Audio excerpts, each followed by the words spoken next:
videos will be triggering for some viewers.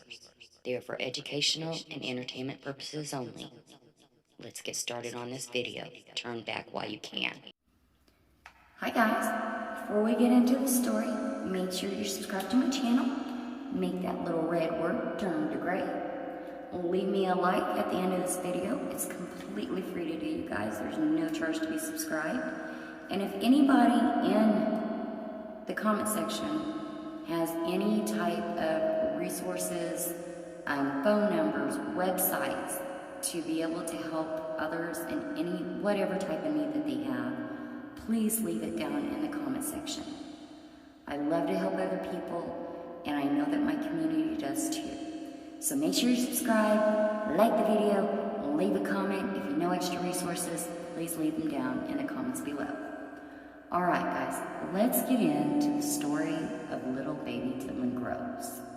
He was born on January 10, 2019 to Jessica and Daniel Groves in Scioto, Ohio.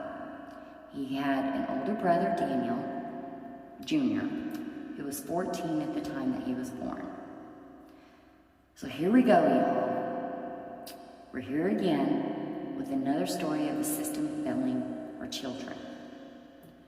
Little baby Dylan's parents were both licensed practical nurses, which just makes the story even worse in my eyes.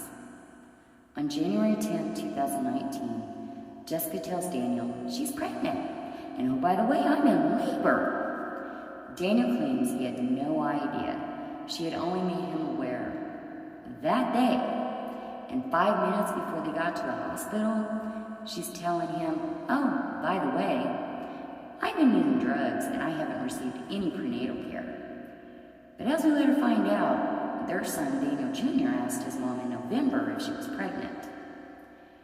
So it was very noticeable. She told him yes and did not tell his dad.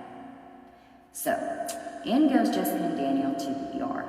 She just keeps repeating, it's coming, it's coming. She's not saying, my baby's coming, help me. She's not screaming with pain, nothing.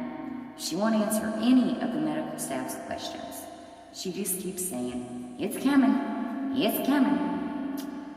Daniel just remains quiet and stays out of the way. Eventually, he does tell the staff he had no idea that she was pregnant and that she had told him that she'd been doing drugs and was too scared to go get prenatal care.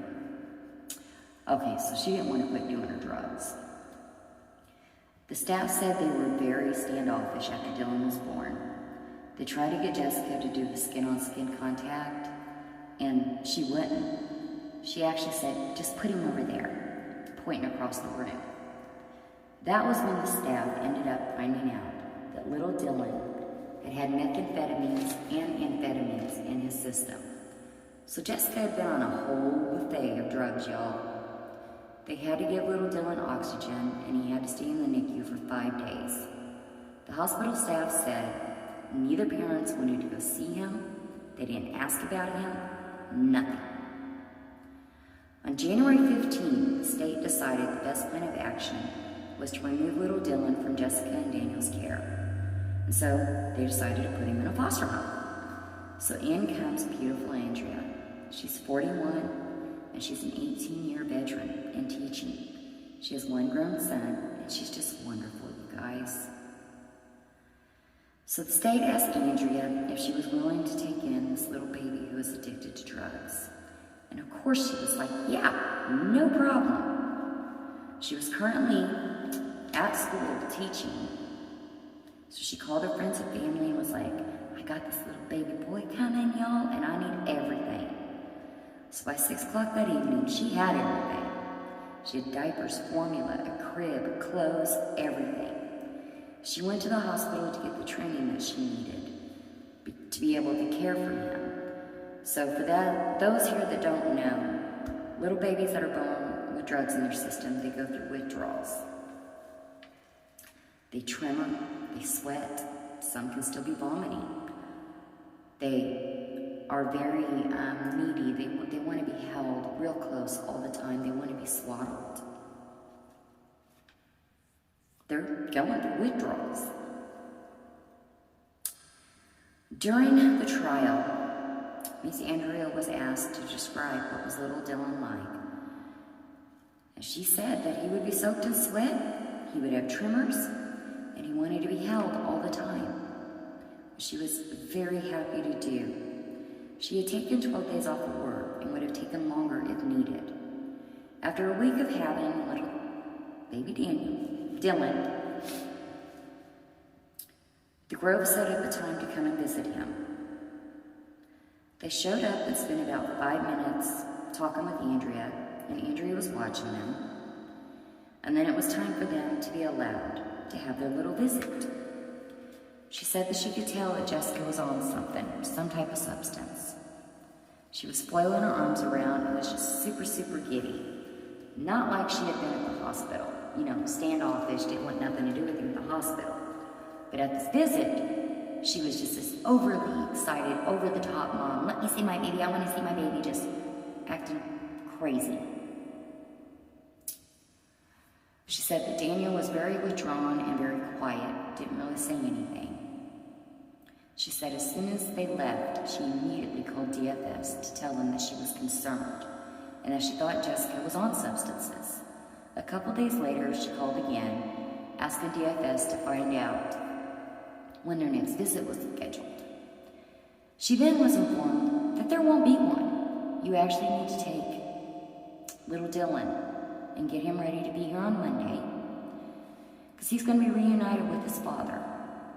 That Jessica wasn't allowed to be living in the home, and that she was supposed to be going to drug rehab and doing parenting classes, and that Daniel had passed all of his urine drug screens, so there was no reason to keep them apart.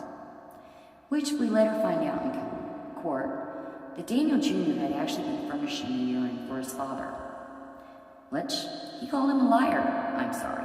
He said he was mistaken. That urine was actually for a buddy of his. So back to Andrea, you guys. She pleads with DFS. She says it's only been 12 days. I have no problem taking longer leave from work. I'll do whatever is needed. Seriously. Even with me telling y'all my concerns from the visit on the 28th, I have to return him? Y'all, DFS wasn't having any of it. So she packed up little Dylan's things and wrote a letter to the Groves, saying, if you need anything, I'm here. I will help you. I mean it.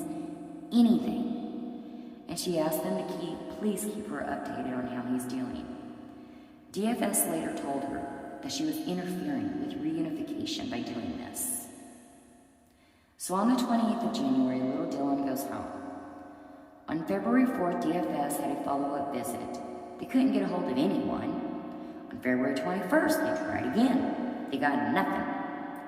So the caseworker went to little Daniel Jr.'s school and left a note with him. A couple days later, DFS actually made contact with them and went and seen baby Dylan. They said he looked fine. But then the caseworker didn't hold him. She didn't look at him. Jessica held him the whole time. Apparently it was okay for her to be there during the day. She just couldn't live there. Y'all, what kind of sense does that make? Anyways, so next visit was supposed to be on March 18th. Daniel called, said that his father's had a heart attack and that he needs to be rescheduled for the 21st. On the 21st, DFS tries to get a hold of him. Nothing. On the 27th, they tried again, got nothing. So they scheduled a hearing at the juvenile building, and Jessica actually showed up for it, but no Daniel. So the caseworker, she informs little Miss Jessica, this isn't how this works. He needs to be here, and you tell him, I'll be at your house on the 28th at 8 a.m. And you tell him, you both best be there. So on the 28th, the caseworker does go to the Groves and visits with them. Never asked Daniel why he didn't show up. Doesn't look over little Dylan. Doesn't hold him. Just tell them. By the evening of the 28th, you guys, little Dylan was dead. He had 2 skull fractures, multiple rib fractures, upper and lower arm fractures, and a fractured leg.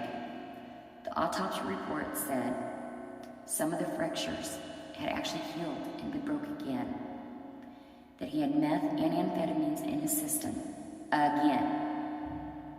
If that caseworker had done her job,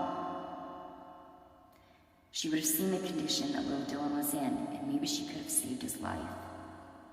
I don't know. It's just what I feel. So for almost 3 months, DFS couldn't get in contact with the Groves. On April 19th, Daniel texted that they were still visiting his father, and on the 23rd, DFS went back to little Daniel Jr.'s school, talked with him, and he said that his mom had moved back in. And when they asked about his granddad, he said, "Who?" So on April 23rd, DFS sent Daniel Jr. to live with his aunt and uncle. When Daniel realized that little Jr. wasn't at home, he actually texted the caseworker asking, "Why did you take little Jr.?"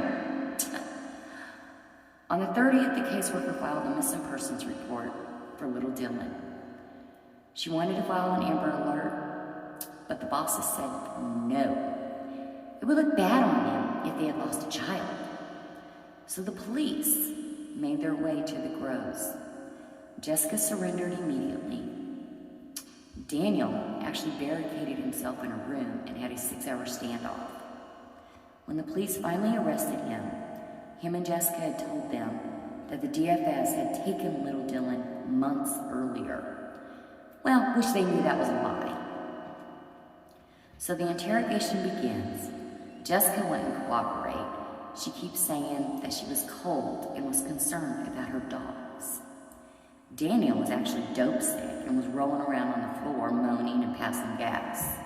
He finally decided to tell them that he found little Dylan deceased in his pack and play. And they're like, "Okay, well, where is he?" To try to get Daniel to show them where little Dylan is, they agreed to let him have a chat with Jessica. Little did those two know the room was set up so the police could hear everything being said, even whispers. So the police are listening. What they're hearing is Jessica complain. Once again, she's cold. And she said that one cop said that he was going to split her wig. And that they wasn't able to that they would have to keep her secluded because of what the other inmates would do to her if they found out what she was being charged with. So coming from somebody who had a family member in a woman's prison for 16 years for murder, I know exactly what them inmates would have done to her, and she would have deserved it. Apparently, Daniel Jr. said that he had remembered seeing little Dylan on February 28th, that he had seen all the bruises and the swelling all around his head. His mother had said that a dream catcher had fallen on him, and that's what had done that to him. So he's seen the bruising, and he's seen the swelling, but dear old daddy says that he didn't see nothing. He said after seeing his little brother that evening like that, he'd never seen him again. Once again, his dad called him a liar. Well, said he was mistaken. On June 10th, Daniel finally decided he's going to tell them where little Dylan is. So after 3 different trips, he finally takes them to the 30-foot well where they had made a makeshift coffin with 2 crates zip-tied together. Little Dylan was wrapped in 6 layers of saran wrap and duct tape. They weighted it all down with rocks and a padlock. Daniel had told the police he had seen Jessica slap Dylan 4 times, and then he changed his story to he thought he had dreamt all those 4 times. He had 4 different dreams of his wife slapping the little baby. He said that Jessica could be intimidating and would threaten to leave him if he didn't go and get her some dope. At the trial, Jessica said she was going to take responsibility and tell the truth. But whenever asked how did the things happen to his ribs, how did he get the skull fractures, she would say she didn't recall. You guys, the prosecutor was a beast. She was a beast.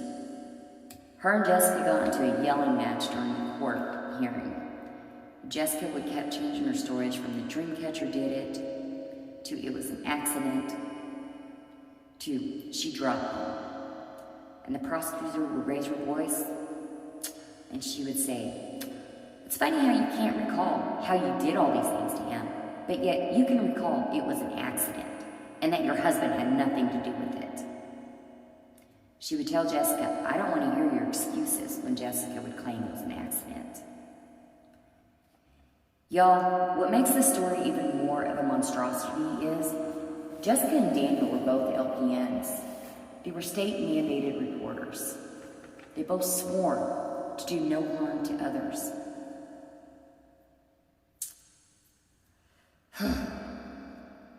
It's just so disheartening, you guys. They both were charged with aggravated murder, kidnapping, endangering children, tampering with evidence, interference with custody, gross abuse of a corpse, and felonious assault 4 times. Jessica was actually charged with all 11 things. She received life and 32 years in prison. Daniel got charged with everything but the aggravated murder, and he received 47 years. Y'all, when is it going to be time that these Division of Family Services actually be held accountable for not doing their jobs thoroughly and these children losing their lives? I'd really like to know that. I hope y'all enjoyed this video. I didn't enjoy it. I really don't like hearing that still to this day, family services are still not doing their job. Okay, guys, that's it. Make sure you subscribe, leave me a like, comment down below if y'all have any extra resources that would be able to help anybody out. Rest in peace, little baby Dylan.